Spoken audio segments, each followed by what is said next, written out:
ladies and gentlemen, and my name is Nnaemeka Obiaraeri. There is something about Nigeria and what has been happening in Nigeria since 2015 up till now that defies logic. The more I try to wrap my mind and my head around it, the more it defies explanation. As at March 31st, 2024, it's on record based from the records at DMO.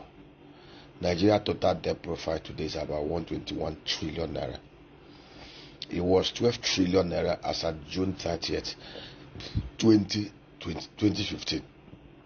Under the 9 years of APC rulership, we have racked up 109 trillion naira total debt, almost $50 billion external debt.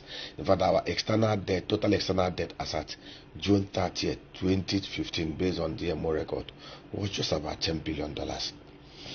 And it seems as if there's nothing to show, in terms of tangible investments, what we did with these monies. As at 2015, June 30th, the number of poor Nigerians were 76 million. Today, over 197 million Nigerians are poor. As at June 30th, 2015, insecurity was limited to the northeast. Today, every part of Nigeria is saddled with one form of insecurity, especially with the northwest and the southeast and the northeast being the epicenter of it all. With the northwest, which was one of the most peaceful regions in 2015, being at the center of it. So, what is it that has happened over the last 9 years that didn't happen in the 16 years of even the PDP corrupt regime, as most of us were meant to believe? And it will shock us. In the first 8 years of Obasanjo's regime, Obasanjo inherited a very comatose economy. 1999, oil production was just 1.6 million barrels a day, and price of crude oil there was $17.34 per barrel. We had huge external debt obligation unserviceable of $32 billion. Our reserve was $5 billion with $3.9 billion in Cumbat. Obasanjo went to work, recruited some of the best Nigerians. First of all, he stopped the criminal leakages, stopped the criminal borrowings, and in 8 years, not only did Obasanjo pay off the $32 billion external reserve through debt negotiation and debt forgiveness, Obasanjo was able to build an economy that grew at 6.5% GDP growth per annum. Obasanjo was able to leave behind external reserve of about $45 billion. And oil prices under Obasanjo never went above $54 per barrel. But under this APC government of 9 years, in fact, as at the only 4 periods in this Fourth Republic that crude oil got above $100 was 3 times under Jonathan and once under Buhari in 2022. And yet, we don't seem to see where these monies are going. Everything seems to be going south. Why? Are we getting profile solutions? Insecurity. I'll give you an example.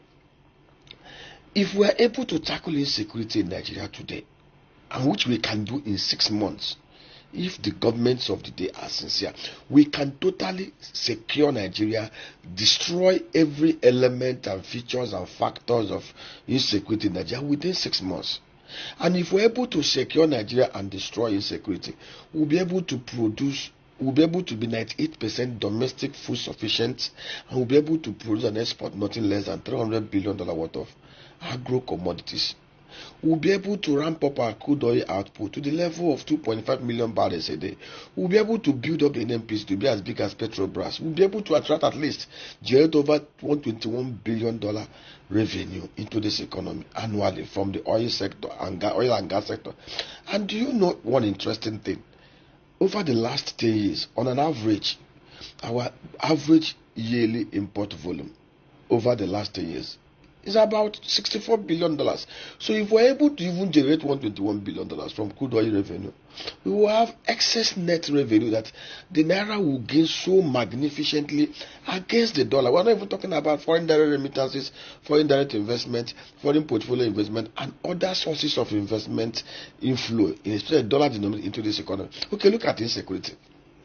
I listened most painfully to the submission of the Zamfara state governor. The man said, Dauda Lawal, that if empowered and if the federal government will demonstrate political will, that the bandits in Zamfara state, which is actually the headquarters of banditry in the northeast, can easily be destroyed within 2 weeks. And I believe him. And we know this truth. Now, let me give you an example. Zamfara state has 14 local government areas. Zamfara state has 109 electoral wards. Let us even assume that the federal government, that is APC, doesn't want to empower the Zamfara state governor, who is PDP, with his own security. Do you know that we can actually slay security in Zamfara? Okay, what stopped the federal government under the current military arrangement? Okay, to go to Zamfara state, every community knows the good, the bad, and the ugly. If you come into any community, the people know. And let me tell you, most of the people terrorizing Nigeria are just few. A majority of Nigerians are not happy. 90% of Nigerians are not happy with the insecurity. And we give anything to ensure that insecurity is destroyed, because insecurity does not bode well for anybody. Now, do you know that out of the 109 electoral wards, assuming the federal government does not want to empower the state government, okay, let the current security arrangement in Nigeria, the military, go to Zamfara. In every of those 109 electoral wards, ask the people to donate their son. Do you know the truth? The people know the bandits.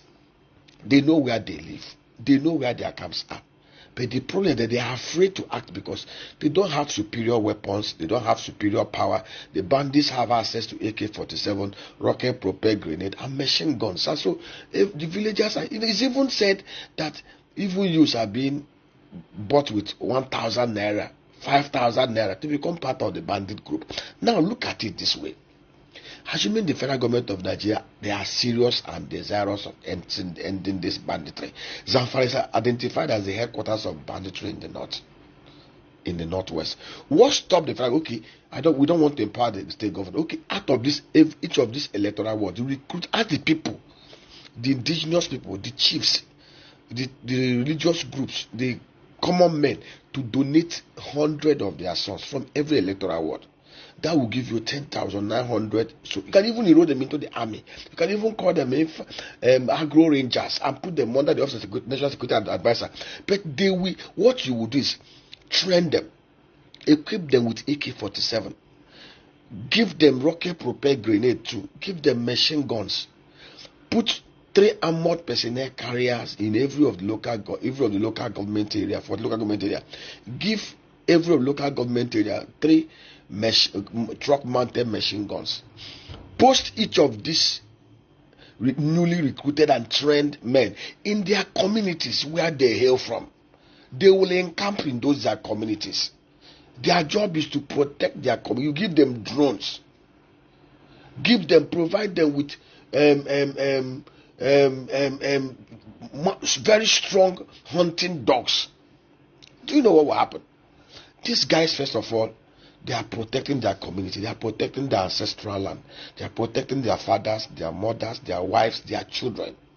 And then you pay them well. If these guys are being recruited to commit evil for 5,000 naira, if you pay them 100,000 naira monthly salary to help protect their people and help their people protect the resources in their state, their gold, their agri industry, I will tell you, in 3 weeks, just like the governor said, these people will have the motivation, they have the superior firepower to go into the bushes, into the forest, into the caves, even into the underground where these bandits are hiding, and totally destroy them.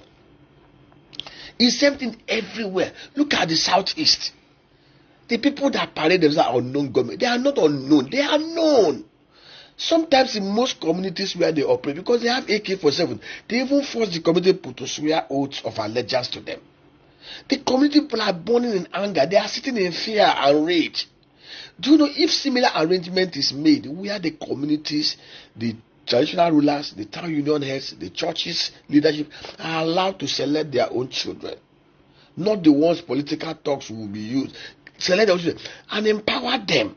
Okay, the people that say they are unknown government, that they have audacious, the same community people know where the audacious is being done. They will do their own audacious and show them that they have audacious too. The truth is, lawful terror deters and prevents unlawful terror. But the most annoying thing is that the governments of the day know what to do. If we're able to, the communities in Nigeria will protect their oil and gas assets, involve them. They will protect their farmland. Those in the southeast middle belt, empowered in the, unless there are other agendas those in Abuja are pursuing, different from governance and true leadership in Nigeria.